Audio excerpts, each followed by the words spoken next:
بەناوی خوای گەورە سڵاوتان لەبێت بینەرانی بەڕێز و خۆشەویست لە هەرێمی کوردستان زۆرینەی کردە خزمەتگوزاریەکان دراونەتە کۆمپانیا حکومیەکان و حکومەت کەمترین خزمەتگوزاری پێشکەشی هاوڵاتیان دەکات. لە بەرنامەیەم ڕۆک سەرەوە دەکەین بۆچی زۆرینەی کردە خزمەتگوزاریە گرینگەکان دراونەتە کۆمپانیا حکومیەکان و بۆچی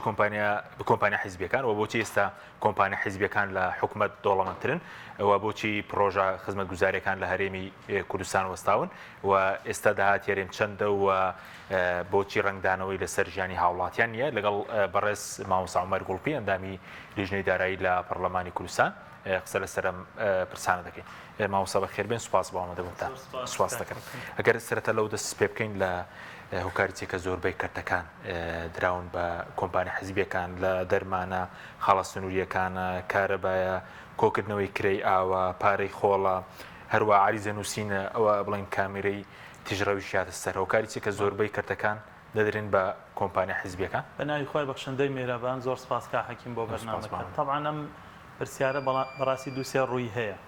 ڕووی یەکەمیانەوەیە کاتێ وڵات سیستەمێکی ئاسایی هەبێ و حیزب زاڵ نەبێ بەسەر بازاڕ و بەسەر حکوومەت و موئسساتیا و بە ئاسانی قۆرخی نەکا، گەندەڵی نەکا و با بڵێن ئەوەی پرۆژەکانە بۆ کۆمپانیەکانی خۆی نەپچڕێ و هەروەها قەبارەی با بڵێن هەیکەلی حکوومەت و ژمارەی فەرمانبەرانی ڕێژەیەکی بەپێی ستانداردی جیهانی بێ بۆ نمونە. ئەگەر لە دۆخێکی لەم جۆرا بێ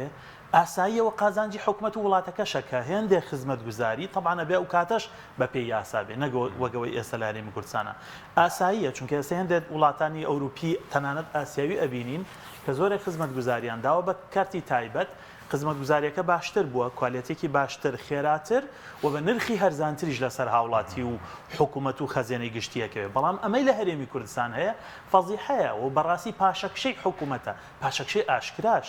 دوو حیزبی سیاسی دەسەڵاتدار لە ماوەی 30 ساڵی ڕابردووە بە درێژای نۆ کابینەی حکوومەت ئەوەندەیان فەرمانبەر دامەزران، ئەوەندەیان خەڵک کردە خاوەنی موچە کە ئێستا یعنی هەموو ستانداردێکی تێپەڕاندووە. لە ساڵ نزیکەی 85 هەموو داهاتی هەرێمی کوردستان ئەوەی کە دیارە لە من و جەنابەت و خەڵکەوە بۆ موچە خەرجەکرێ. لەکوێ بووە میلەتێک 5 تا 6 ملیۆن کەس بێ، 1,250,000 موچە خۆر بێ. بۆیە کاتێک هەیکلێکی گەورەی لەم جۆرەی حکوومەتە بینی و ئەبینی ژمارەیەکی زۆر فەرمانبەر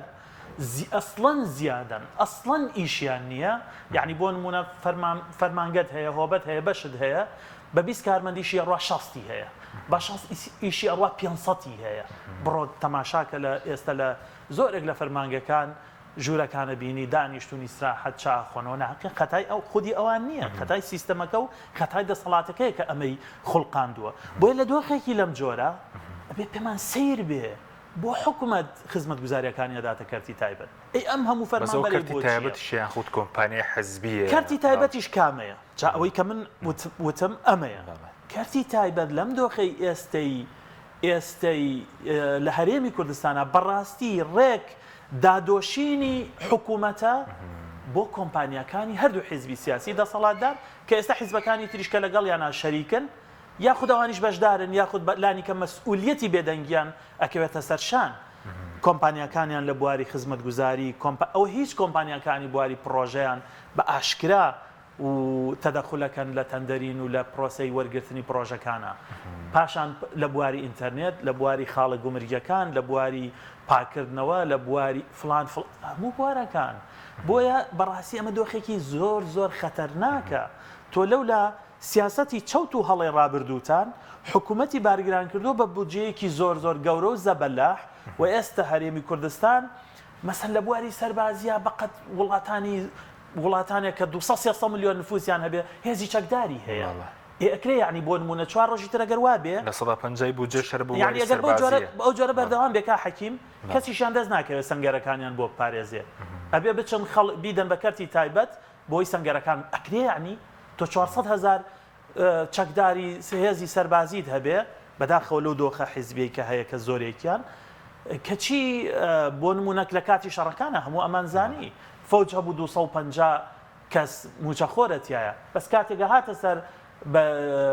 بەرەکانی جەنگ 50-60 کەسی ئەمایەوە ئەوی تری بندیوارە ئەوی تری حیمایە ئەم مەسوولە ئەوی تری لە فڵان باخە خزمەتی پێەکە لە بواری سەربازیە لە بواری مەدەنیشە سوپایەک کارمەندمان هەیە کەواتە بۆ شارەوانی خزمەتگوزاریەکانی خۆی ئەدا بە کەرتی تایبەت کەواتە بۆ هاتوچۆ کامێرەکانی ئەداتە کەرتی تایبەت کە ئەگەر تۆ ئەم هەموو کارمەندەت هەیە کەواتە بۆم هەموو چێ بەزایە ئەدەی کێشەکە لە چیایە سیاسەتی چەوتی هەڵی ڕابردوو خەڵکانێک بە ناڕەوا دامەزران بوونە خاوەنی ئیش کەرتی کوشتتوکاڵ فەشەلی هێنا لادەکان وێران بوون بەسەریەکە و ئەوەی دژمن بە ئێمەی چونکە تۆ بەڕاستی کاتێ ئەو خەڵکە هەر هەمووی لە ئیش و پیشەی خۆی دەریێنی لە کشتتوکاڵ وازی پێێنی لە ئاژەڵداری وازی پێێنی ئەیکێتە موچەخۆر ئەمە دژمنی ژەمەت پێ ناکە تۆ ئەمە وێرانکردنی وڵاتەکەیە بە ئسلوبێکی نەرم هێواشێواش ئەوە تا وێرانەیە کە ئێستا ئەبینین داهاتێکی زەبەلاحت هەیە کەچی حکومەت موچەی بۆ ناترێت داهاتێکی زەبەلاحت هەیە پرۆژەی پێ ناکرێت داهاتێکی زەبەلاحی هەیە و ئیدارەی خزمەتگوزاریەکانی پێ ناکرێت بۆیە بەڕاستی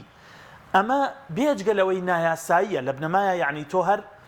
بەپی دەستور هێندێ بابەت هەر نابێ بدرێتە کەرتی تایبەت لە یاسایی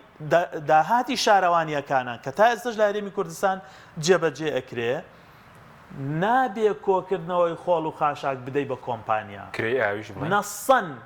لە یاساکە هاتووە هی ئاو هی کارەبا هی بەتابەت من ئێمە باسی شارەوانیەکانەکەین ئێستا نابێ کۆکردنەوەی داهات بدرێتە دەست کەرتی تایبەت ئیلا ئەبێ فەرمانبەری حکوومەت ئەم کارە بکە و لە بواری تریشە لە بواری سزاکانە چۆن مامۆسەڕەتی کردەوە کە نابێ پارەی خۆڵ و خاشە کۆمپانیاوەری بگرێ بەس ئێستا شەر ئیشی پێ دەکەن تا ئێستش زۆر ڕوون دیارە زەرێگەمە یەکلاکردبەوە سکاڵاکێ بدبەوە بەڵە زۆر ڕوون دیارە کە ئەمە نایاساییە و پێچەوانەی مادەیەکی یاساییە کە لە یاسای داهاتی شارەوانیەکانە هەیە و حکوومەتیش بەداخەوە تا ئێستش بەردەوامە طبعا ئەمە زەرەرەکە لە چیایە یەک فەرمانبەری شارەوانیەکە بێکارە بێ دوو موچەی تێتۆ کەواتە بۆچی بێکاریەکەی دووەم بڕێک لەو پارەی هاوڵاتیەیدا بچێتە گیرفانی کۆمپانیاکەەوە نەک بڕە زۆرینەکەی کێشەکە لێرە ئەوەیە تۆ ئێستام کامێرانەی هاتوچۆ دەی بە کۆمپانیا خۆ کۆمپانیا بە بەلاش نایکە کۆمپانیا لەبەر چاوی کاڵی کەس ناچێت 400 ئۆتۆمبیل بۆ حکوومەت بکڕێ هیچ کۆمپانیاکە بینیوە بڵێ من خێرخوازیم و قازانجم ناوێت شتیوانیە کۆمپانیا واتە پارەپیاکردن لە هەر هەمووشی خراپترەوەیە کۆمپانیاکان زۆرینەی زۆریان هی خۆیانن یعنی دیسان لێرەوە پارەکە چێتەوە بۆ گیرفانی حیزبەکانی دەسەڵات ئێستا کۆمپانیەکان حکوومەت داهاتی هەرێمیان دۆشیوە یاخود بڵێن هەرێمیان دۆشیوە بە دڵنیاییەوە لە حکوومەتیش دەوڵەمەندترن هەندێکیان بە دڵنیایی مفلیس ئێستا بڵێن بەڵە بە دڵنیاییەوە ئێستا حکوومەت ئاوا بەس تەماشاکە لەوێەوە کۆمپانیا لە شارەوانیەکان لەوێەوە لە بواری هاتوچۆ لە خاڵە گومرگیەکان 20 کۆمپانیا لەولا مەسەلەن پشکنینی کۆرانە شتێکی سادە زۆر سادە هەر ئەو پشکنینی کۆرانایی کە لە خەسخانەیەکی حکوومەتە 2000 دیناری تێناچێ باشە کەچی دایانە بە کۆمپانیایەک لە خاڵە سنووریەکان 25,000 دینار لە هاوڵاتی وەرەگرێت لە کاتێک ئەمەزین کۆرۆنا نەماوە ئەسڵان هیچ کەس لە کوردستانە هیچ ئیجرائێک سەبارەت بە کۆرۆنا بینێ مەسەڵەن کەس لێپرسینەوەی لێکرێت لەسەرەوەی دەمامەکانی تریژەوە هەر نییە لە هیچ هاوڵاتی هاتۆتەوە لە وڵاتانی ئەوروپا 5-6 وڵاتیان بڕێەوە کەس نەیوتووە تۆ کەیت بۆ کوێچی کوا کارتی پشکنی نەکات کوا ڤاکسی نەکات هیچ یەکێک لەمانە کەچی هاتۆتە ئیبراهیم خەلیل پیان وتووە یاخود پشکنی نەکەی یاخود ڕێگەت نادەین بڕۆی پشکنی نەکەش 25,000 دینار و چاوەڕێی ئەسڵان ئەنجامەکەش ناکەن لەوانەیە هاتوچۆ ئێرانیشەکەن بە هەمان شێوە کۆمپانیای لێرە کۆمپانیای ڕزگەییکان لە باشماخ و سنووری ئیدارەکانی سلێمانی و هەڵەبجە و ڕاپەڕین و گەرمێن یعنی ئەوەش دابەشە یعنی بۆ نمونە ئەگەر حکوومەت بۆ نمونە ئەگەر وەکو حکوومەتی مؤسسات وەکو حکوومەتێک کە بەرپرسیارەتی هەڵەگرێ وەکو حکوومەتێک کە یاسا جێبەجێ بکە ئەکرا بۆ نمونە پشکنینی کۆرۆنا لە خاڵە سنووریەکان بدا بە کۆمپانیایەک ئیعلانی بکردا بی و تا چ کۆمپانیایەک بە کەمترین پارە بۆمانەکە بۆی حکوومەت کەمتر زەرەرکە بۆی هاوڵاتی کەمتر زەرەرکە گریمان پشکنینی کۆرۆنا زۆر زەرورە هێشتا کۆرۆناش ماوە ئەبێ بە ئیعلانێک بە کێبڕکێ کۆمپانیەکانی ڕاستەقینە کە ئەمە کاریانە بێنە پێش بە کەمترین نرخ بیکەن بەڵام نا تۆ هەولێر و دهۆک بدە بە کۆمپانیاکەی خۆت با میلەتەکە داتۆشە تۆش سلێمانی و هەڵەبجە و گەرمیان و ڕاپەڕین بدە بە کۆمپانیاکەی خۆت با میلەتەکە داتۆشێ با زۆرینەی داهاتەکەش بۆ کۆمپانیاکە بەس هەر لەسەر خاڵە سنووریەکان پێشتر بەڕێز بەدەستچوون کرد بە 180 بۆ 70 داهاتی خاڵە سنووریەکان بۆ کۆمپانیەکانە بیستی بۆ حکوومەت نزیکەی 20 کۆمپانیا لە خاڵە سنووریە گومریەکان کارەکەن ئەم 20 کۆمپانیایە زۆرینەی کارەکان بە مۆزەفی ئاسایی حکوومەتیش ئیدارەکرێ واتە هەر نەبوو بدرێتە کۆمپانیاکان پاشان کە دراویشە بە نایاسایی دراوە پاشان بە کێبڕکێ نەبووە بە قۆڕەخکاریە هەر ساڵ لە دوای ساڵ گرەبەستەکان بۆ تازاکرێتەوە پاشان لەوەش خراپترەوەیە لە سا 70 بۆ 80 داهاتەکە بۆ کۆمپانیاکان خۆیانە تەنها لە سا 20 تا لە سا 30 لە هێندەی حاڵەتە بۆ خەزێنی گشتی حکوومەتە بەڕاستی ئەمە یعنی تر بڵێن حکومەت ماوە بڵێن خەڵک حکومەتی هەیە ئەوە تا مثلا لە بواری قوتابخانەکان قوتابخانەکانە حەزەکەی جەناب وەزیری پەروەردە بانکە بڵێ هەرێمی کوردستان پێویستی بە چەند قوتابخانە هەیە و تۆ ئەمساڵ چەندت دروست کردووە کە تۆ قوتابخانە دروست ناکەی لەولا مناڵی ڕۆژ بە ڕۆژ زیادە بێ ژمارەی دانیشتوان زیادە بێ گەشەی دانیشتوانمان هەیە ئێمە بەردەوام مناڵی تازەیە نەپۆلی یەک تۆ هیچ قوتابخانەیەکیش دروست ناکەی ساڵێک و دوان و سیان و حوت و ئەوە 8 ساڵە حکوومەت هیچ قوتابخانەیەک دروست ناکە ئێکەواتە یعنی ئۆتۆماتیکی ئەزانێ ئەمە یعنی چی؟ یعنی وەرن کۆمپانیاکان و سەرمایەدارەکان و کارتی تایبەت قوتابخانە بکەنەوە و قوتابخانەی حکومی نامێنێ گەراوە بەردەوام بێ مەگە خێرخوازێک لە شارێکە ماڵی ئاوا بێ قوتابخانەیەک دروستکە وەکو خێر و چاکەیەک بۆ شارەکەی و بۆ وڵاتەکەی و گەرنا کاتی حکوومەت ئاوا دەستەوسان سەیرەکە پارەکەی کۆمپانیاکانەی بن ناتوانێت قوتابخانە دروستکە ناتوانێت نەخۆشخانە دروستکە ناتوانێت شەقام دروستکە هاوەیەکی تریش تۆ بینی شەقامەکانی ژەدەن بە کەرتی تایبەت کاک حەکیم ئەوسا من و تۆ ناچارە بین لە شارەکەمان دەرچوین ئەبێ بچین لە وێزگەیەکە بوەستین وەسڵێک ببڕین پارەیەک بدەین بۆ لەبەرەوەی ئەم جادەیە بڕین ئەوێساونی گەراج لە سلێمانی دایان بە کۆمپانیا هاوڵاتی هەمووی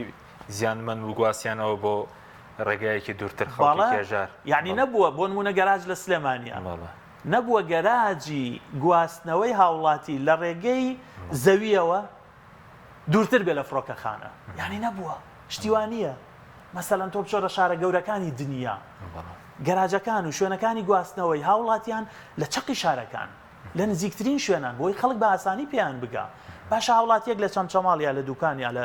لە شاری لە تەکیەوە چۆن بگاتە نزیکی تاسڵوجە لە سلێمانیەوە پێشتر تەنانەت گەنجی توانی لە ئەسحابەسکیەوە بە پێ بچێ بۆ گەراجی بەغدا ئەی توانی من خۆم گەنج بووم توانی ومە ئەوە بکەم بەس ئێستا ئەبێ 10,000 دینار بدا تاوەکو بگاتە گەراجەکە بۆ گەراجەکەی پێشویان چی لێ کرد دایان بە کۆمپانیا چی دروستەکە کارگە دروستەکە پیرۆزی بێ کارگەی ڕستنوچنین دروستەکە پیرۆزی بێ کارگەی لە قوتونان دروستەکە و مەوادی کشت و کاڵی و خۆراکیە کاتە قوتو بۆمان ئەپارێزێ پیرۆزی بێ کارگەیەکی دروستکردنی ئۆتۆمبیلەکە پیرۆزی بێ کارگەیەکی دروستکردنی مەوادی کارەبایی دروستەکە پیرۆزی بێ نا گەراژ دروستە معرەز دروستەکە پێشانگای ئۆتۆمبیل ئەمە چه فەلسەفەیەکە چەترێک بێنەوە هێندێک جەمەلۆن و وەڵا ئەو کەرتی تایبەتە بابا وێرانکردنی وڵاتە باشامانە هەر کەسێک نییە تۆزە بەهۆش خۆی بێتەوە بڵێ کاکە میلەت عاقڵە ئەم شتانە بینێ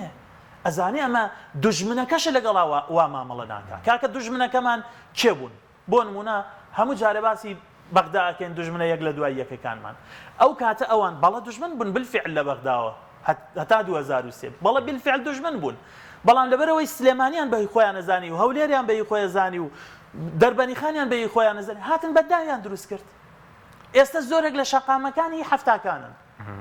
ئەو داگیرکاری زەویش نەبوو کە پێشتر ئەو داگیرکاریش نەبوو مەسەڵەن کاتە بەعز ڕۆژ لە سلێمانی هیچ مڵکێکی لەگەڵ خۆی برد نەیبرد بەس تۆ نابێ بیت بە ناوی ئەوەی کە تۆ بە ناوی چیەوە یعنی تۆ ئەم هەموو داگیرکاریەوە ئەم هەموو خراپەکاریەوە ئەم هەموو گەندەڵیەوە هەموو قۆڕەکاریە و ئەم هەموو پێدان بە کەرتی تایبەت و تۆ تەماشا کە گەراجەکەی خۆت لە شوێنێکی باش و گونجاوایە هەڵیەگرێی گوازیتەوە بۆ نزیکی تاسڵوجە بۆی هاوڵاتی 10,000 دینار تەکسی بدا تا ئیگاتێ من چوومە گەراجە تازەکەش حەکیم باوەڕێ بێت نە درەختێکی تایە نە دەبلیسیەکی تایە نە چیمەنێکی تایە هەر ئەویش جەمەلۆنە لەوێ ئینسان ناتوانێت 10 دقە لەوێ بەسەر بەرێ لە چاوەڕوانی پڕبوونی ئۆتۆمبیلەکەیە بابا ئەمە چ دڵسۆزیەکە خۆ ئەگەر لەوێ شوێنێکی پاک و خاوێن و بۆ نمونە چیمەنێکی تیابێ چوار سێبەری تیابێت چوار درەختی تیابێ کورە کافتریایەکی تیابێت شایستە بێ بەوەی بە کەرامەتی ئینسان کەرامەتی هەیە حەکیم. ئێستا زمانی هەشتاکان نییە خەڵک هەر ناچار بێ لە یەک تەلەڤیزیۆنی دەسەڵاتەوە بزانێت دنیا چ باسە. مەسەن سەرەتای نەوەتەکان نییە تەنها یەکێتی و پارتی تەلەڤیزیۆنەکانیان هەبوو هەرچی ناڕاست بوو بە ناوی ڕاستیەوە بە خەڵکیانەوت. ئێستا خەڵک ئەزانێ خەڵک گەنجە گەزانێ لە ئەوروپا خەڵک چۆنەژی، لە ئاسیا چۆنەژی، مالیزیا بەچی پێشکەوت، مەسەن لە تورکیا چ باسە. بۆیە بەڕاستی ئەم شێوازە حکومڕانیە ناتوانێت بەردەوام باسیۆت کردوتت حکومەت هەیە هەر لە بنەڕەتدا بمانە ڕاستەقینەکە ئێستا حکومەت دەرکی چیە بۆ نمونە ئێستا زۆر جارەگەر بڵێ حکومەت نییە ڕەنگە ئێمە زۆر بەڕاستی ئێمە لە خەمخۆریمان بۆ هەرێمی کوردستان ئەڵێن حکومەتی هەرێمی کوردستان، لە خەمخۆریمان بۆ هەرێمی کوردستان بۆ پرسە نەتەوایەتیەکانمان بۆ قوربانیەکانمان ئەڵێن پەرلەمانی کوردستان نیمانە، ئەڵێن دەستەی نەزاهە، ئەڵێن دیوانی چاودێری دارایی نیمانە.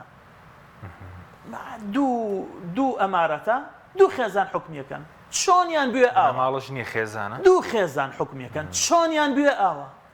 کوا سیمای دەوڵەتداری، کوا سیمای حکومەتداری، کوا سەر بەخۆی دادگاکان، کوا کاری دیوانی چاودێری دارایی بۆ پەکیەکەی بۆ ڕێی لێگری. یعنی بە درێژایی ئەو ساڵ 30 ساڵی ڕابردوو هەتا ئێستاشی لەگەڵ بێکا حەکیم پارەی پێویست نادەنە دیوانی چاودێری دارایی لە دوهۆک فەرمانگەکەی بکاتەوە.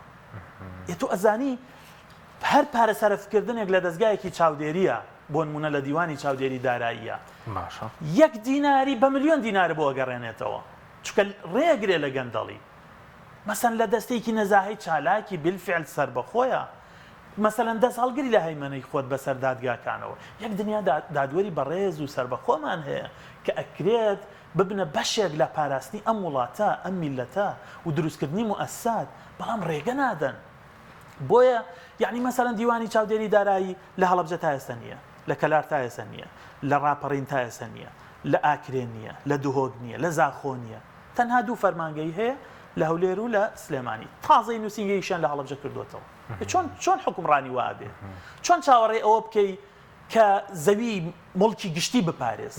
چۆن چاوەڕێ ئەوە بکەی پارەی ئەم وڵاتە بە شێوەیەکی یاسایی خەشتر بەڕێزت باسی لەوە کردو کە حکومەتە ئیفلاسی کردووە. ئەی بۆ ڕای ناگەێن مادام ئیفلاسی کردووە. ئیفلاس بوون ئیفلاسەکە چییە؟ مەسەلەن تۆ تەماشای داهاتەکەی لەگەڵ خەرجەکانە. باشە. ئێستا هەرێمی کوردستان بە هەموو پێوەرێک لە باشترین دۆخی خۆیەتی. بریا ئەوەی پێچەوانەی ئەم قسەی ئێمە ئەسەلبێنێ بێت مناقەشەمان بکە. لە نەوتا لە $100 زیاتر نەوت یعنی چاوەڕوانی چیتر بکەین. زەمانێک هەبوو وەکو شتێکی خەیاڵی ئەیانوت تەنانەت ئەگەر نەوت بگاتە $100 ئێمە دۆخمان نەراوا بێ، ئەوە گەشتە $100. لە نەوتا باشترین دۆخە، لە گومرگا باشترین دۆخە. یعنی تۆ تەماشای مەسەن 2 ساڵی ڕابردوو بکە، یەک ڕۆژ هیچ جوڵەیەکی بازرگانی نە لە نێوان تورکیا و هەرێمی کوردستان نە لە نێوان ئێران و هەرێمی کوردستان نەوەستاوە و جوڵەیەکی گەورەی بازرگانی هەیە. پاشان باج ڕۆژ بە ڕۆژ باجیان لەسەر خەڵک زیاد کرد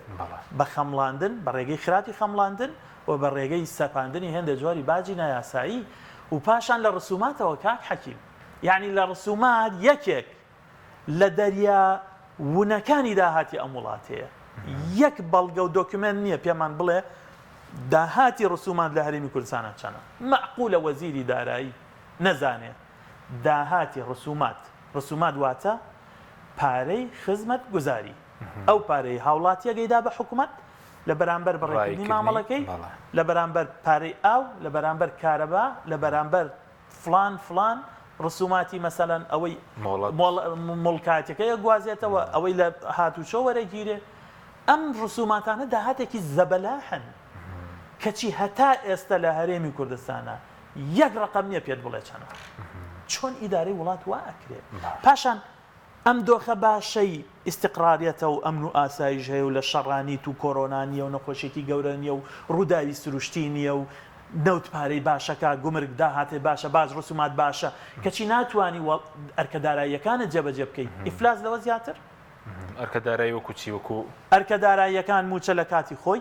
دەست پێکردنەوەی پلەبەرزکردنەوە، دامەزراندن بە پێی سیستەمێکی عادیلانە بۆ نمونە گرێبەستەکان بگەیتە هەمیشەی بۆ نمونە وانەبێژەکان لەو دۆخی ڕاڕای و قەلەقیە نەیەڵیتەوە و ئەو هەموو گەنجە زانکۆ تەواوەکان چارەنووسیان خۆیان نازانن یعنی تۆ گەنجێک بی یەکەمی زانکۆکەت بی ئیشت دەست نەکەوێت یعنی لەمە ئیفلاستەر ئەم حکوومەتێکی مفلیسە بۆیە ئەمە لە کەرتی گشتی لە کەرتی تایبەتیش کوا پرۆژە کوا ڕەخساندنی هەلیکار ڕۆژ بە ڕۆژ کێشەی بێکاری قەبارەکەی گەورەترە بێ حکوومەت دەستەوسانترە و بەس تەماشاکە چیەکا بۆ گەنجان چیەکا بۆ بێکارەکان مەسەڵەن تەنانەت قەرزێکی بچووکیشی ناتێ ئەگەر گەنجێک داهێنانێکێ بێ پرۆژەیەکێ بێ بیرۆکەیەکێ بێ 15 ملیۆن دیناری تێ بچێت باسی لەگە کە کێسەیەک ملیار و زانم مانگانە دەگەڕێتەوە قەرزی بچووک بۆ حکوومەت بە نزیکەی 1 ملیار دینار هی ساڵانی ڕابردووە گەڕێتەوە یعنی ئێستا نزیکەی 40 ملیار دینار بە حساب ئەگەر چی هیچ سندوقێک لە کوردستانە زەمان نییە ئەچێتەوە سندوقی پرۆژەی بچووکی گەنجان کام کابینەیە لەم بوارە ئێمە فشارمان لێکرد داوامان لێکرد بۆم قەرزی بچووکە دەست پێ ناکەنەوە بۆ گەنج بۆی گەنج لەوە زیاتر سەری خۆی هەڵنێ بەس ئەو بارەدارەی کە باست کرد لەنەوتە لە باج و ڕسوماتە لە داهاتی خەڵە سنوورەکانە هیچ ڕنگدانەوەی کێ بۆ باشکردنی ژیانی خەڵک نەخێر زیادی دەهات بۆ کوێ دەڕوا تاکە ڕنگدانەوەیە کاک حەکیم کە هەیەی ئەوەیە کە حکوومەت دەسەڵات لایەنەکانی دەسەڵات شانازیەکەن بەوەی موچە ئەدەن کەی خەڵک چاوەڕێی موچەیە موچە چۆن ئەبێ هەواڵ بێ موچە مافێکی ئاسایی موچە خۆرانە بەزەویش خۆ لە کاتی خۆی نادرێت ئەویش لە کاتی خۆی نادرێ ئەویش دوا ئەکەوێ ئەویش ئێستا بۆ نمونە لە سلێمانی بە هەزار زەحمەت ئەو وەزارەتانەی لە لیستی کۆتاییان موچەکانیان لەسەر داهاتی ناوخۆی پارێزگاکانە بە ناڕەحەت موچەکانیان وەرەگرن اینجا ئەویش پێشێلکردنی مافیتیایە بۆ نمونە تۆ موچەخۆرێگەدەی پلەبەرزکردنەوەی ڕاگرتووە لە 2016 بە نەیاسایی مەسەڵ خانەنشینێگە نێریتەوە ماڵەوە بەو پلەی کە 8 ساڵ لەمەوە پێشتیایە بووە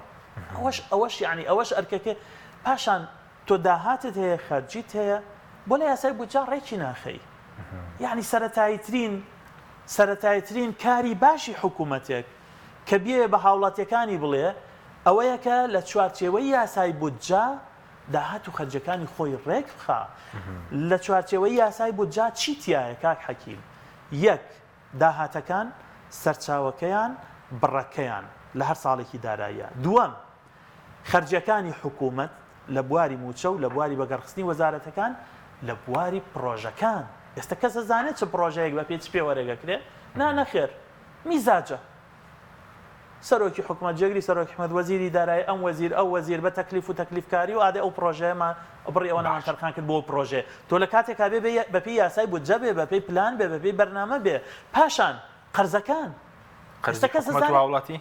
قەرزی نێوان حکوومەت و غەیری حکوومەت باشە قەرزی نێوان حکوومەت و هاوڵاتی قەرزی نێوان هاوڵاتی و حکوومەت باشە بەس لەسەر قەرزەکانی حکوومەت و هاوڵاتی پێشتر بەڕێزت بابەتێکرد نووسی بوو لەسەر پاشەکەوتی موچە کە بە 21 تریلیۆن خاوەڵان دەبوت ئەوەی حکوومەت باسی 3 تریلیۆن دەکرێت کە لای هاوڵاتیانە بۆ حکوومەت هەر بەردەوام داوای قەرز لە هاوڵاتیان دەکاتەوە بۆ ینی بەریەک ناخرێنەوە قەرزانە داوای قەرزەکە باشە بە دوای هاوڵاتیەوەیە سلفێکی زەواجی وەرگرت بێ لێ بسەنێتەوە سلفێکی عقاری وەرگرت بێ لێ بسەنێتەوە و زۆر باشە ماڵی نەمە یاساییە و هەر هاوڵاتێک دینارێکی وەرگرت لە مڵکی گشتی بە قەرز ئەبێ بیگەڕێنێتەوە و مەسەلەن لە بواری تریشا بە هەمان شێوە مەسەن پرۆژەی قەرزی بچووکە یا هەرچی شتێک لەوانەیە و تەنانەت هانیانەدا بە داشکاندنی لە ساڵ 15 پارەی ئاو و کارەبا و ئەوانە زۆر باشە بەڵام ئەی حکوومەت دەبێ خۆی تێنەگەیەنێ لەو پارەی کە لە گەردنیایەتی هاوڵاتیانە یەکام نزیکەی 20 تا 21 تریلیۆن دینار پاشەکەوتی موچە کاش تریلیۆنی ئەم کابینەیە بەڵام لێبڕینی موچە دابەش نەکردنی موچە وەستانی پلەبەرزکردنەوە 21 تریلیۆن دینار 1 ملیار دۆلاری بەڵێندەران بەڵێندەر خۆ پارەی خۆی نییە هەمووی کاک حەکیم پارەی وەستایە کرێکارە ئەو دوکانە ئەو پرۆژەیە ئەویترە بەڵێندەر هەیە خۆی کوشتۆ داماوە ئێمە زانین بەڵێندەر هێندێکیان با بڵێن بە ناڕەوا لە ساڵانی ڕابردووە کاریانە کرد بە زۆرینەی زۆریان ئینسانی نیشتیمانین خەڵکی باشی ئەم وڵاتان چاوەڕوانیان ئەوەیە کە ئیشکەن و پارەیەکی حەڵاڵ بخۆن تۆ ئەگەر مەسەلەن تۆ بەڵێندەرەکانت ئیفلاسکان کێ متمانەی بەوەی هەیە بچێ پرۆژێک لەگەڵ حکوومەتا بکە ئێستا مەسەن کۆمپانیەکانی دەرمان کاک حەکیم متمانیان بە حکوومەت و نەخۆشخانەکان نەماوە بۆ لەبەرەوەی پارەکەیان بۆ خەرج ناکەنەوە ئێوسا کۆمپانیا باشەکان ناچنە پێش لە تەندەرەکانە کێچێتە پێش ئەو کۆمپانیایی خەریکی فرتوفێڵە ئەو کۆمپانیای بە واستەکاری ئیشی ئەڕوە ئەو کۆمپانیایی دوایی بە فرتوفێڵ پارەکانی لە حکومەت وەرەگرێتەوە بۆیە بەڕاستی هاوکێشەی نێوان حکومەت و بەڵێندەر حکومەت و کۆمپانیا بێ هاوکێشەیەکی سروشتی بێ یاسا حکمی بکە و مافی گشتی بپارێزێ مافی هەردوو لاژ بپارێزێ بەداخەوە ئێستا حکومەت تەنانەت کەس نازانێ قەرزەکانی چەنن مەسەلەن ئەڵێ ئێمە پارەی پێشتر باسی 31 میلیارد هیچ کەس نازانێت دۆلار دەکرا هەر هەمووی باسە و قسەیە یعنی ئەوە دوو دانە ساڵە ئێمە چاوەڕێن من داوام کردووە لە دیوانی چاودێری دارایی باشە وردبینی خۆتان بۆ قەرزەکانی حکومەت بۆمان بنێرن هەتا ئێسش داماوانە دیوانی چاودێری دارایی نەیانتوانی وردبینی قەرزەکان بکەن چکە حکومەت خۆشی نازانێ ئەو قەرزانە کامانن سەرچاوەکەیان کامەیە مەسەلەن بە ئەڵێ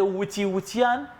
ئەڵێن ئێمە نەوتمان پێشوەختە فرۆشتووە پارەمان وەرگرتووە ئێستا بن چەند بوو بڕەکەی چەند بوو بە چەند بوو بەرمیلێک حساب کرا سیستەمەکە چۆن نییە سوی ئەچێتە سەر یاننا و کەی تەواوە بێ لە چ کۆمپانیایەکە هیچی دیار نییە باش تەنها کاتێک گەزانی 6 مانگ جارێ دیلۆیت راپۆرتی ئەعلانەکە ئەڵێ ئەم 6 مانگەکە ئەوەندە پارەی نەوت گەڕاوەتەوە ئەوەندەی لەبری قەرز بووە هیچ کەسی تر هیچ شتێک نازانێ بۆیە گرنگە یاسای بودجەت هەبێ بۆی قەرزەکان تایە جێگیر بن حکومەت قەرزاری چ کۆمپانیایەکە چ وڵاتێکە لە مقابلی چییە بۆ ئەم هەم قەرزانە هاتنە سەر قەرش و پاشان کەی ئەم قەرزانە ئەتاتەوە بە تایبەت بە هاوڵاتی باش باسی باج و ڕسومات کە زۆر جار لەم کابینێدا بەرپرسان دەڵێن ئێمە باجمان زیاد نەکردووە وایە دەڵێن بەزرێکمان خستەوە و زیادمان نەکرد نەخێر ئەم قسەی دروستە نەخێر من لە کۆنگرەی ڕۆژنەماوانیش ئەمەم ڕوون کردەوە بە بەڵگە کە حکوومەت 4 جۆر لانی کەم 4 جۆر باج طبعا خەڵک دوو شت تێکەڵەکە بەعام باج و ڕسومات باج کە لە مقابلی ئیشێکە کە قازانجی تیابێت واتە تۆ ناکرێ بچی داوای فلسێک لە کۆمپانیایەک لە بازرگانێ بکەی ئیلا لە قازانجەکەی داواکەی لە 115 قازانجەکەی یاخود مڵکێکی هەیە فرۆشتوێتی بڕێک لە قازانجی مڵکەکەی لە فرۆشتن و کڕین و فرۆشتنی مڵکەکانی ئەلەمە باش داواکرێن و ڕسوماتمان هەیە کرێی خزمەت گوزاری ئەم دووشتە تێکەڵەکرێن زۆری ڕسوماتەکان زیاد کراون بەبێ یاسا لە کاتێکە بەپێی دەستور نەباج نەڕسومات نەزیاد دەکرێت خەڵکیشە بەخشرێت تەنها ئەو کاتە نەبێت یاسایەک هەبێت سەرۆکی حکومەت لە وەزارەتی کارەبا بوو لە ڕۆژنەوتی باج و ڕسوماتیان زیاد نەکرد لە کارەبایە ڕسوماتەکە زیاد نەکراوە هەر لە کارەبایە سەرەتای ساڵی 2021 پارەی کرێی کارەبای بەکارهێنانی هاوڵاتیان لە ماڵا زیاد کرد بە پاساوی ئەوەی دۆلار بەرز بووە لە 120 وزان زیاد باڵا لە 120 چوویە ماڵان هی ماڵان هی بازرگانی هی پیشەسازیش ئێستا بازرگانی و پیشەسازی هەموو هاواریانە بەدەستکرێی کارەباوە یعنی هاوڵاتیەکی ئاسایی دوکانێکی چلوورەی داناوە بۆی چلوورەکانی دەتوێتەوە ئەبێ دووسێ مجەمیدەی هەبێ ئێستا بۆتە کرێکی حکوومەت بۆی کری کارەبای حکومیەوە و بێزگەلەوەی کری کارەبای مۆلیدەشەدا چکە ئیشەکەی بۆ بەتەنهاوە ناڕوە سەرەوەش ئەگەر ڕسومات لە داهاتی شارەوانیەکان هەمویان زیاد کراون هەر هەمووشی بە ڕێنماییەک بە بڕیارێکی حکوومەت لە کاتێکا بوو بە یاسا ئەگەر قرار بێ ڕسوماتێک زیاد بکرێت ڕسومات لە نرخی کارەبا زیاد کراوە ڕسومات لە بواری تریشا زیاد کراوە و پاشان باج 4 جۆر باجی نایاسایی سەپێنراوە بە بڕیاری ئەنجومەنی وەزیران یەکەمیان بەسەر پسوڵەی نەخۆشخانەکانی کەرتی تایبەت و ئەوە یەک دووەم بەسەر فرۆشتنی ڕاستە و خۆی چێشتخانە و هۆتێلەکانە سێەم بەسەر ئۆتۆمبیلی تایبەتە تا ئێستا جێبەجێ نەکراوە چوارەم بەسەر فرۆشراوەکانی ئینتەرنێتە کاتی ئینتەرنێتە کە تا ئێستا ئەوە جێبەجێ نەکراوە دوانیان جێبەجێ نەکراوە دوانیان چۆتە بواری جێبەجێکردنەوە ئەم 4 باجە بەلای کەمەوە ئەم 4 باجە باجی نایاساین و من ئەمە ئەڵێم بەو پەڕی زانیاری و متمانە بەخۆبوونەوە ئەوە ئەڵێم یعنی من بەرپرسیارم لەم قسانم پرسیارم کردووە ئەڵێم تۆ ئەم باجە بە چی زیادەکەی ئەڵێ لە یاسای بودجەی ساڵی 2021 بەغدا هەیە باشە یاسایەک هەتا لە هەرێمی کوردستان بەرکار نەبێت تۆ چۆن جێبەجێەکەی باشە گریمان ئەو بەرگەیەت جێبەجێ کرد ئەی لە یاسای بودجەی 2021 بەغدایە چەند شتی باشی تایە بۆ خەڵک بۆ جێبەجێیان ناکەی بۆ تەنها کاتێک یێتە سەرەوەی دەستکەی بگیرفانیانە پارە دەربێنی ئەیکەی بەڵام بۆ خزمەت گوزاریەکان ئامادە نیت خۆتە دزیتەوە بە 1000 ڕێگە سوپاس دەکەم ناوبڕێکمان هەیە دێمەوە ڕاتان بەڵە بینەرانی بەڕێز ناوبڕێک و دەینەوەلاتە. تۆپ ئارت تاکە بریکاری تۆڕی میدیایی کۆمەڵ بۆ بەرهەمهێنان و بڵاوکردنەوەی ڕێکلام. لەگەڵ پاکێجەکانی بۆ هەمومان لە کۆڕە هەموو پێداویستیەکانت لە یەک پاکێجدا بەردەستن کاتژمێری زیاتر و گەگەبایتی زۆرتر. پاکێجەکانی بۆ هەمومان لە کۆڕە هەفتانە و مانگانان و پڕن لە گەگەبایتی ئینتەرنێت و کاتژمێری پەیوەندیکردن بۆ سەرجەم تۆڕەکان. پاکێجەکان بۆ هەموو هێلەکانی پریپەید بەردەستن. بۆ بەشداربوون پەیوەندی بکە بە ئەستێرە 238 پەنجەرە.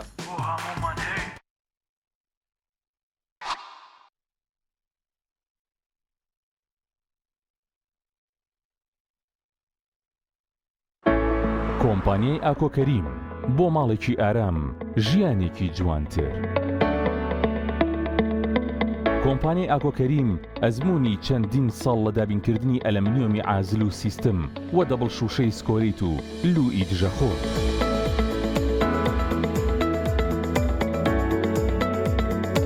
جوانترین مەحاجەرەی مۆدێرن و کلاستی، هەمیشە نوێگەری، دیزاینی ناوازە و دەگمەن. ئەزمونێکی زۆر و کارامەیی تەواو لە جێبەجێکردندا. دەرگا و پەنجەرەکانمان بێهاوتایە لە کوالتی و مانەوەدا. جوانیەکی شایستە بە بیناکەت دەبەخشین. لەگەڵ ئێمە دڵنیایت کە هەڵبژاردنەکەت دروستە. تۆش ماڵێکی ئارام و ژیانێکی جوانتر هەڵبژێرە.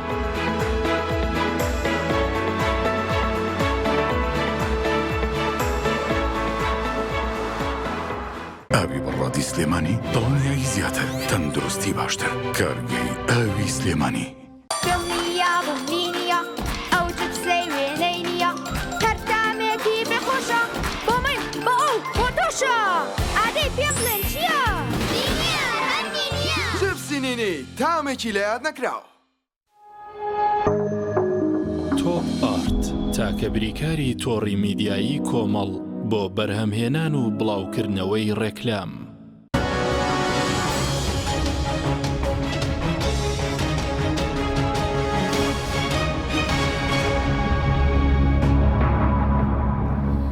جارێکتر سڵاوتان لەبێت بینەرانی بڕێز. مامۆستا سەبارەت بە هەر ڕسومات بۆچی زۆرجار لەگەڵ گۆڕانکاری بڵین لە خزمەت گوزاریەکانە کرێ ڕسوماتی زیاد دەکرێت بۆ ئەوەی مۆڵەتی شوفێر شتێکی باشە کراوە دیجیتاڵی، بەڵام بۆ لە 40,000ەوە دەکرێتە 65,000 پێشتر تابلۆی گۆڕینی ئۆتۆمبیل بە هەمان شێوە. بۆچی حکومەت ناکرێت بە نرخێکی کەمتر لەسەر هاوڵاتی بیکە و بارگرانی بۆچی هەر گۆڕانکاریەک بکرێت هەر هاوڵاتی تێیدا پارەی زیاتردا؟ وەڵاهی بەڕاستی من ئەوەم زۆر بەلاوە سەیرە. حکوومەت لە کاتی کێشە و قەیران و گرفت و مەسەن گرانی و بەرزبوونەوەی نرخەکانە یەک پرۆژەی ئەلانەکە هاوکاری هاوڵاتیەکانیە بێ هاوکاری پیشەوەرەکانیە بێ هاوکاری جوتیارەکانیە بێ هاوکاری داعمیانەکە پشتگیریانەکە. ئەم حکوومەتی هەرێمە یەکێتی و پارتی و گۆڕان نەک ئەم هاوکاریانە ناکە کە ئێستا ئێمە هەموو زانین ڕێژەی هەڵاوسان چەند بەرزە. یعنی تۆ بەتایبەت 3 ساڵ لەوە پێش هەر بەراورد ناکرێت و لەگەڵ ساڵێکی ڕابردووە زۆرێک لە شتەکان لە 30 40 50 60 مەسەن نرخی سوتەمەنی لە 100 زیادی کردووە بنزین و گاز و ئەوانە. باشە نەک ئەوە ناکە، نەک خۆی تێناگەێنێ لەم گرانی و هەڵاوسانەی نرخ، نەک هاوکاری هەژارەکان ناکە، نەوەکو هاوکاری خان پێداسی تایبەتەکان ناکە و کەمەندامان ناکە، ژنان ناکە، نەخۆشەکان ناکە، بگرە بە پێچەوانەوە ڕسوماتیشیان لەسەر زیادەکە. ئێستا ئەمەی جەناب دێڵی بەڕاستی جێگەی سەر سۆڕمانە. هۆکار چییە؟ تۆمۆڵەتی شۆفێری کاتێکی بچووکە، یعنی ئەم پارێ زیادەیە بۆ چوەسەری کە شتێکی زۆر بەسیت و سادەیە. تابلۆی ئۆتۆمبیل ئەو پلێتە، ئەو تابلۆی ئۆتۆمبیلە پێشتر کۆمپانیایەکی ئەڵمانی ئەی کرد بە 25,000 دینار. نرخی تابلۆکە ئەم جارە گۆڕیان بە 60,000. بۆ لە گیرفانی هاوڵاتی دەرچێت بۆ هەر هەموو هاوڵاتیان بۆ خێر و خۆشی و سەیران و سەفا ئۆتۆمبیلیان هەیە. ژمارەیەکی زۆر هاوڵاتی ناچارە ئۆتۆمبیلی هەبێ، ئەسڵەن ناچارە ئۆتۆمبیلی هەبێ لەبەرەوەی تۆ گواستنەوەی گشتی نزیکە لە سفرەوە، سفری سفر، یعنی سفری سفر. حەزەکەم جەنابی سەرۆکی حکومەت و وەزیرەکانی ڕۆژێک لە شێخەڵاو بە پاس بچن بۆ ئەنجومەنی وەزیران با تێ بگەن خەڵک چۆنەژی. کاکە جێگری سەرۆکی حکومەت لە سلێمانی یەک ڕۆژ تارگیتە بازار لێرەوە ساعتێکی پێرێسی ڕۆژە هەر بۆ تێست سواری پاسێکی ناوشاری سلێمانی بێت بزانێت دەنگ و باس چییە. بزانێ گواستنەوەی گشتی لە وڵاتەکەیە چۆنە بۆیە خەڵک خۆی ناچارە بینێتەوە ئۆتۆمبیلێکی تایبەتی هەبێ بۆ فەرمانگەکەی بۆ ئیشەکەی بۆ کرێکاریەکەی بۆ هاتوچۆکەی بۆ سەردان و خزمایەتیەکانی ئێوە تابلۆی ئۆتۆمبیلە لە 25,000 بۆ 6,000 دینار لە پێناوی چییە؟ بۆ ئەم پارە یعنی تۆ دەوێت لەسەر هاوڵاتیەکانت قازان چکەی حکوومەت پارەی نەوت بەشت ناکە گومرگ بەشت ناکە باج ڕسومات بەشت ناکە باج بەشت ناکە یەک ڕسوماتەکانیش زیادەکەی لە دۆخێکا کە قەیرانی دارایی هەیە ئەو مۆڵەتەکەش بە هەمان شێوە دیارە ئەوی شتێکی چۆتە سەر بە هێشتا تەفاسیلەکەی نازانم باش سەبارەت بە دۆخی سلێمانی و پرۆژەکانیشی یاخود هەر بەعام لە کوردستانە پرۆژەکەم هەیە چونکە ئێستا ئامارێکی حکوومەتی هەرێمی دەڵێت لە 3 ساڵە 840 ملیار کە بەشی مانگێکی موچەی موچەخۆرانی ژناکە ئەوەندە بۆ پرۆژە سەرفکراوە ئەی سلێمانی چۆنە یعنی باسی عامی کوردستان دەکاوە هەمارە کاک حەکیم هیچ پرۆژەیەکمان نییە یعنی زۆربەی حاڵەتەکان لە 3-4 میلیارد دینار بێت زۆرینەی ئەوانەی بە 500 میلیۆن و 300 میلیۆن و ئەوانن پرۆژەی زۆر بچووکن وشانی باس نین کاتێکیتە تەفاسیلەوە هەرێمی کوردستان ئێستا لە زۆرینەی کەرتەکانە لە دۆخێکی خراپانیە زۆر خراپایە بۆ نمونە لە بواری ئاوی خواردنەوە دۆخێکی زۆر خراپە لە زۆر گەڕێکی نوێ پرۆژەی ئاویان نییە لە بواری جادە و ڕێگاوان لە دۆخێکی زۆر گۆڕانی کەشوە و کەمی ئاو وشکە ساڵی شتانەوە گۆڕانی کەشوها ڕاستە لەوە چێ مەسەلەن کاریگەری لەسەر سەماوە هەبێت بۆ نمونە یاخود لەسەر نەجەف و کەربەلا هەبێت بەس لەسەر هەرێمی کوردستان بە ئێستاشەوە بەم گۆڕانی کەشوهاشەوە ڕێژەی بارین لە ئاستی پێویستایە بەم گۆڕانی کەشوهاشەوە هێندێک جۆگەلە و ڕووبار و زێ و ئەوانەمان هەیە کە ئەگەر عقل و ئیدارەدان و پارەیە وڵاتە بۆ خزمەتی ئەم وڵاتە خەرج بکرێ زۆر بە ئاسانی ئەتوانین بەنداوی پێویست دروستکەین کە هەم بۆ ئاوی خواردنەوە سوودی لێوەرگین هەم بۆ ئاوی ژێرزەوی سوودی لێوەرگین هەم بۆ کشت و کاڵ هەم بۆ پەلەوەر و ماسی هەم بۆ گەشت و گوزار زۆر بواری تر ئەوە عقلیەتەکەیە لە وڵاتە گیرفانێک نییە هی حکوومەت بێ هی وڵات بێ هی نیشتیمان بێ 1 دیناری تیا هەڵگیرا بێ 1 دینار چۆن حکومەتداری واکرێ باشە ڕۆژێک لە ڕۆژان هەرێمی کوردستان نەبووە پارەی هێندە زیاد بێت بچێتە بانقێکەوە هەر بانکمان نەبوو ئەسڵان سەیتەرەی هەردوو حیزبی سیاسی دەسەڵاتدار بە ئەنواع ڕێگە وای کردووە هەمیشە بانقەکان خاڵی بن هەمیشە بانقەکان خاڵی بن و ئێستا ئەم سیاسەتە هەڵەیی کە هەیە لە هەرێمی کوردستانە کا حەکیم بەڕاستی زوڵم و ستەمێکی گەورە لە خەڵکی سلێمانیە کرێ کێ ئەیکا هەردوو سیاسی حیزبی دەسەڵاتدارەیکە طبعا گۆڕانیش بەش تەماشاکاری ئەم دۆخەیە بەداخەوە وەزارەتی دارایی لای ئەوانە یعنی لانی کە مەتوان ڕاستیەکان بە خەڵک بڵێن هەردوو سیاسی حیزبی سیاسی دەسەڵاتدار بەهۆی ناکۆکی سیاسیانەوە لەسەر داهاتەکانی ناوخۆ بەهۆی ناکۆکیان لەسەر پشکێنە هاتن ڕێکەوتنێکیان کرد لە ساڵ 43 بە 57 تەکمیلەی موچە و ئەوەی لە نەوتەوەدا تەرخانەکرێت دوای ئەمێنێتەوە نزیکەی 120 میلیارد دیناری مانگانە تەکمیلەی پرۆژەکان و خزمەتگوزاری و فەرمانگەکان لە داهاتی پارێزگاکان بکرێت طبعا لە داهاتی پارێزگاکان قسەیەکی عامە ئەمە قسەیەکی ڕاست نییە هەر خۆیان لەم قسە لەگەڵ ڕێزما ڕازگۆنین لەگەڵ خەڵکی کوردستان ئەبێ وان نەڵێن ئەبێ بڵێن لە داهاتی شارەکانی ژێردەسەڵاتمان چکە بۆ نمونە تۆ قەت بیستوتە دوهۆک بڵێت مەسەلەن داهاتی ئەوەندەیە و خەرجەکەی ئەوەندەیە بەجیا نا هەولێر بەجیا نا هەڵەبجە مەسەلەن بەجیا نەخێر گەرمیان ڕاب نە ئەم سنوورەی کە بەهۆی چەکی حیزبیەوە لە ژێر دەسەڵاتی یەکێتیایە ئەو سنوورەی بەهۆی چەکی حیزبیەوە لە ژێر دەسەڵاتی پارتیایە گیرفانێکی خۆی هەیە ئەمانیش گیرفانێکی خۆیان هەیە لەسەر ناکۆکیان لەسەر پشکێنە و پشکی نەوت و گومرگەکان و داهاتی گومرگەکان هاتن ئەم ڕێکەوتنیان کرد کاکە تۆ لە ساڵ 57 تەکمیلەکە من لە ساڵ 43 تەکمیلەکەم ئێستا ئەڵێن خۆ هیچ کەس نازانێ چکە کاتێک ڕقەمێک ڕقەمە کە یەکەم ئاشکرا بێ دووەم بە یاسا ڕێکخرابێ سێم دیوانی چاودێری دارایی وردبینی بۆ کردبێ ئەڵێن داهاتی سلێمانی بەشی خەرجەکانی ناکە ئەوەی لەسەری بار کراوە لە هەموو حاڵەتێکە ئەم ڕێککەوتنی دوو حیزبی سیاسی دەسەڵاتدارە لەسەر بنەمای بەرژەوەندیەکانیان پەیوەندی بە خەڵکەوە نییە پەیوەندی بە مەسلحەتی خەڵکەوە نییە بەرژەوەندی خەڵک لە چیایە خەڵکی کوردستان جیاوازی نییە لە نێوان هەولێر و سلێمانیە خەڵکی هەڵەبجە و خەڵکی زاخۆ وەکو یەک مزاحین وەکو یەک قوربانی حکومەتێکی خراپ و سیستەم و گەندەڵی ئەم دوو حیزبە سیاسیە دەسەڵاتدارن ئەبێ داهات لە زاخۆ بۆ کفری بۆ هەڵەبجێ شەید هەمووی بگەڕێتەوە خەزێنەی گشتی چونکە بە پێی یاسای ئوسوڵی مەحاسەبات حکوومەت یەک خەزێنەی هەیە بگەڕێتەوە خەزێنەی گشتی و لەوێەوە بە شێوەیەکی دادگەرانە بەسەر موچە و بەسەر شارەکانە دابەش بکرێتەوە ئێستا ئەوە ناکرێ سلێمانی باج و قوربانی دوو سیاسەتی چەوت و هەڵەیەدا یەکەم کۆی حکوومەتەکە دووەم ئەو حیزبە سیاسیە دەسەڵاتدارەی کە دەسەڵاتی ئەشکێ بەسەر داهاتەکانە لە سنووری پارێزگای سلێمانی هەڵەبجە و گەرمیان و ڕاپەڕین کە یەکێتیە و بەرپرسیاری ڕاستە و خۆی ئەم دۆخەیەکە لە سلێمانی باشە بەڕێز و کورد ئەندامێکی دیژنی دارایی بڕوا بەوە دەکەی کە سلێمانی داهاتی بۆ نەخێر چکە ئێستا باسی و پرۆژەکان باسی 670 پرۆژ دەکرێ وەستاوە کێشەی دەرمان هەیە سلێمانی کاک حەکیم من بەلای کەمەوە فەرمانگەکان بەلای کەمەوە 110 تا 120 میلیارد دینار داهاتی هەیە و ئەو خەرجیانەی کە هەیەی و ئەگەر ئەو 120 میلیارد دینار بگەڕێتەوە بانک بە شێوەیەکی یاسایی مامەڵەی لەگەڵ بکرێ بە دڵنیاییەوە بەشی کێشەکان حەلەکە کێشەکان ئێمە ناڵێن هەموو کێشەکان کێشە ڕۆژانەیەکانی خەڵک مەسەلەن ئەوە نییە موچەی هێندە وەزارەتەکان دواکەوێت لە سلێمانی ئەو کێشەیە نابێت پرۆژەکان مەسەلە ناوەستن پرۆژەی دووسایدی کەلار دەربەنی خان زەڕایەن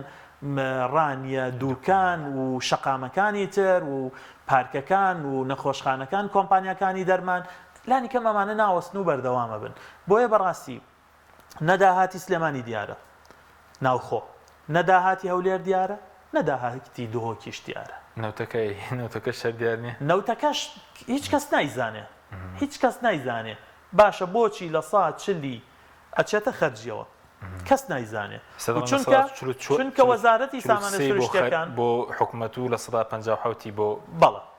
چارجار لە ساعت 43 لە ساعت 40 لە ساعت 40 هیچ کەس نازانێ ئەمە بۆ ئەم ڕقەمە ئاوا سەر و خوارەکە و لە بنەمایە نەوت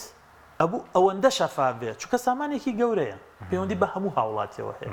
ئەبوو ئەوەندە شەفاف بێ خەڵک بەرگریکاری نەوتەکەی بێ بڵێ ئەم نەوتەیە من ئەژێنێ ئەم نەوتەیە من ئەپارێزێ ئەم نەوتەیە هەرێمی کوردستان ئاوادانەکاتەوە بەڵام بەداخەوە بەهۆی ئەو ناشەفاف ئێستا وەزارەتی سامانە سروشتیەکان لەگەڵ ئەنجومەنی هەرێمی نەوت و گاز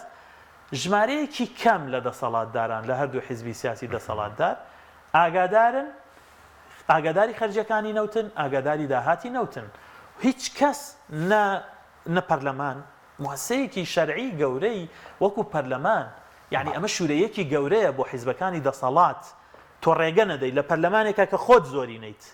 لە پەرلەمانێکە کە خۆت زۆری نیت ڕێگە نەدەی پەرلەمانەکە ئاگاداری داهاتی نەوت بێ ئاگاداری خەرجەکان بێ لیژنەی خۆتان هیچ لێکۆڵینەوەیەکتان هەیە لەسەر هەموو لێکۆڵینەوەفافیت یاخوتی راپۆرتێک ئێستا کارەکانی پەرلەمان مانگین و دەست پێ دەکاتەوە وەرزینوێی هیچ شتێک وەکو لیژنەی دارایی هیچ کاتێک نەوەستاوین لە بە دوواداچوون لە پرسیارکردن لە متابعە لە یادداشت لە سکاڵا لە گرتنەبەری ڕێکاری یاسایی بەڵام بێ ئەنجام ئەمێنینەوە چونکە ئەم زانیاریانە بەتایبەت پەیوەندیدار بنەوتەوە لە چەند دەستێکی کەمان و ئەوە نەبێ کۆمپانیای دیلۆتیان داناو ناو بەناو راپۆرتێک بڵاوکاتەوە هیچ کەسێکی تر ئاگاداری خەرجەکانی نییە لە بنەمایانەیە بوو وابێ بوو پەرلەمان ئاگاداری وردەکاری خەرجەکان بێ وردەکاری فرۆشتن بێ وردەکاری نرخی نەوت بێ و بوو دیوانی چاودێری دارایی ڕقابە بێ بەسەر ئەم پرۆسەیەوە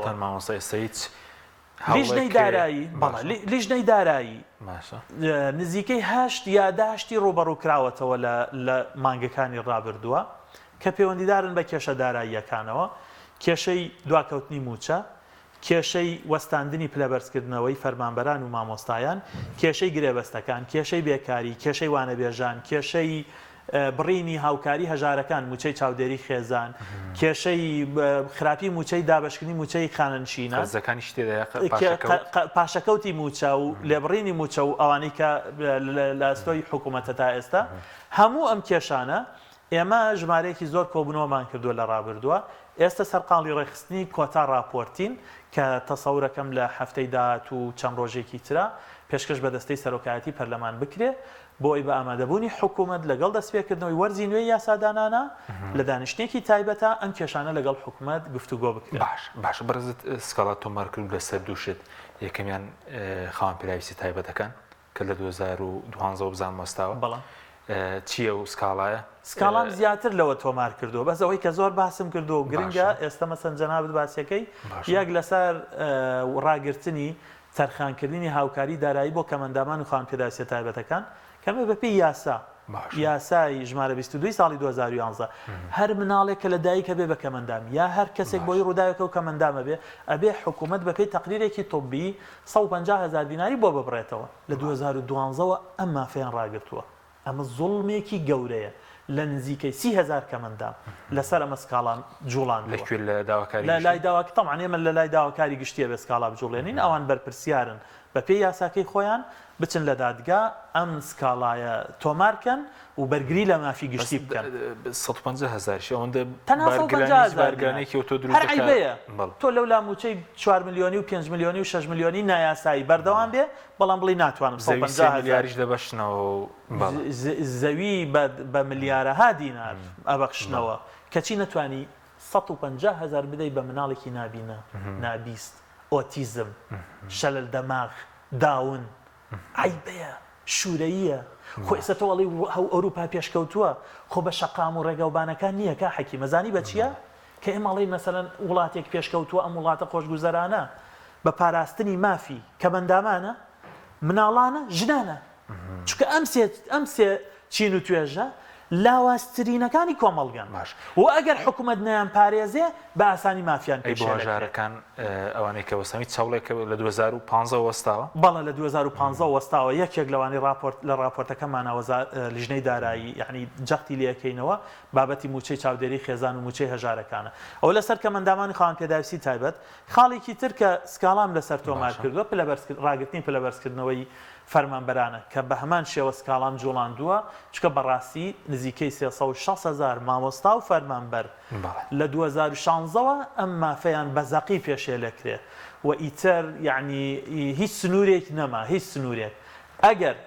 لە کاتێکا هیچ پاسایەک نییە حکوومەت مافێکی یاسایی ڕابگرێ ئەنجومەنی وەزیران نەکابینەی پێشوونە ئەم کابینێ دەسەڵاتی ئەوەی نیە ئەم مافە ڕاگرێ بەڵام بە بڕیارێک ڕایگرتووە ئەگەر گریمان حەقێکی لابوو بێ لە 2016 قەیرانی دارایی هەیە و نەوت پارە ناکا و دوایی کۆرۆنا بوو شەڕی داعش و ئەوانە ئێستا هیچ پاساوێکیان نەماوە بەڕاستیە بێ هەموو فەرمانبەر و مامۆسایەک داوای ئەم مافەی خۆی بکە بە ئەسلوبی جیاجا و ئێمەش سوورین لەسەر ئەو داوایان ئێستا بەس بۆ فەرمانبەری شارستانی دەستی پێ نەکردووەگەر ناوزان بۆ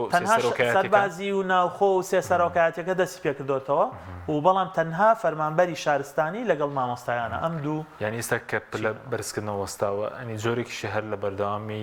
لێبڕین مانگانە دەکرێت چەند بۆ نمونار فەرمانبەرێک چەندی فەرمانبەرت هەیە لە هەرێمی کوردستانە 265,000 موچەکەیەتی خوا 265,000 ناوی لێنرێ موچە یعنی ئێستا 265,000 بەریتە بازار بەشی دە ڕۆژی خێزانێک کەلوپەل دابینەکە دابینی ناکە 265,000 بەرمی لێ نەوتەکە ئێستا یەک بەرمیل نەوتەکە کا حەکیم باشە گریمانەوە زستانیەت ئەم فەرمانبەرەکە 265,000 موچەکەیەتی موچەکەی دا بە بەرمیلێک نەوت بۆ ئەم مانگە ئەی بەچی بژی ئەی پارەی ئاو کارەبا ئەی خەرجەکانی دری ئەی پاک و خاوێنی ئەی تەندروستی ئەی خواردنی ڕۆژانەی ئەی گواستنەوەی بۆیە ڕاگررتنی پلەبەرزکردنەوە گەورەترین زیانە بە تایبەت لەو ئاستەکانی خوارەوەی فەرمانبەر چونکە ئەم 265,000 ئەگەر پلەبەرزکردنەوە کە دەست پێ بکاتەوە موچەکە بێتە 365,000 یعنی بە شێوەیەکی گشتی فەرمانبەر و مامۆستا مانگانە 60 تا 400,000 کەمتر لە موچەکەی خۆیان وەرەگرن هێندێ فەرمانبەر 60,000 70,000 100,000 و هێندێ فەرمانبەر تەنانە دەگاتە 400,000 بەڵا ئەوە لێبڕینە بە ئوسلوبێکی تر باش بەدەوە پرسیان بە کورتی لەسەر بێکاری باسی بێکاریت کەوت تەڕەشەیەکی گەورەیە ئامارەکان دیارن و حکوومەت ئێستا دامەزرانی وەستاندووە بە شێوەیەکی گشتی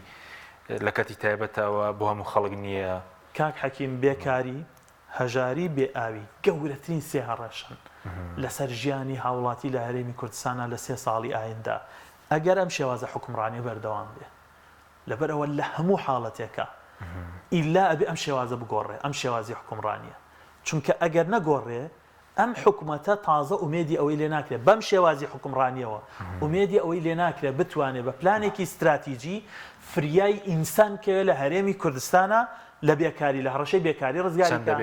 لە هەڕەشەی هەژاری ڕزگاریکە لە هەڕەشەی بێئاوی لە بێکاریە من هیچ داتایەک نییە طبعا ئەمە یەکێک لە کەم تەرخەمیەکانی حکوومەتە هیچ داتایەکی نوێی بەردەست نییە پێمان بڵێ بێکاری لە هەرێمی کوردستانە چەنە حەقیقیەکەی هەژاری چەنە بەڵام من بە خەمڵاندن بە بەراوردکردنی گەشەی دانیشتوان گەشەی گەنجانتیایە و ئەو داتانەی کە لە 2010 دەبوون نزیکەی 600,000 هاوڵاتی لە هەرێمی کوردستانە بێکارن لە ناویانە 400,000 نزیکەی 400,000یان گەنجانی تەمەن 16 بۆ 24 ساڵن کە زۆرینەیان زانکۆ پەیمانگایان تەواو کردووە و ئێستا نە لە کەرتی گشتی کاریان دەسەکەوێت نە لە کەرتی تایبەت بۆی وەستانی هەژارەکانیش جارێ هەژاری هەر کارەساتە لە وڵاتەکە حەکیم ئافرەتێکی بێوەژن سێ مناڵی بێسەرپەرشتی هەیە بەس حکوومەت وەڵامی باتەوە چۆن بژی کەستا هاوکارەکەی سەرچاوێکی داهاتی نییە تەنها 150,000 هەبوو لە 2015ەوە ڕایانگرت بە پاساوی چاکسازی و هەتا ئێستا لەوە چه بتوانم بڵێم تاکە حکوومەت بێت لە سەرزەویە کە هیچ هاوکاریەکی بۆ هەژارەکان نییە ئەی باشە ئەم نەوتە مافی هەژارەکانی تیانە پارەی گومرگ مافی هەژارەکانی تیانە یعنی ئەم وڵاتە هیچ خێروبێرێکی بۆ ئافرەتێکی هەژار بێوەژنێک بۆ مناڵێکی بێسەرپەرشت بۆ کەسێک کە قوتی ڕۆژانی پێپیان نابێت تیانە کەواتە چۆن بڵێن ئەم وڵاتە هی تۆیە سوپاس دەکەم زۆر سپاس بۆ ڕست ماوە ساڵمار گروپی ئەندامی دیژنی دارایمانمان کردی سوپاس یامەدەبوون دەکەین سوپاس بۆ بینەرانی بڕە سوپاس باوکارانم تا بەرنامێکی دیکە خواتان لەگەڵ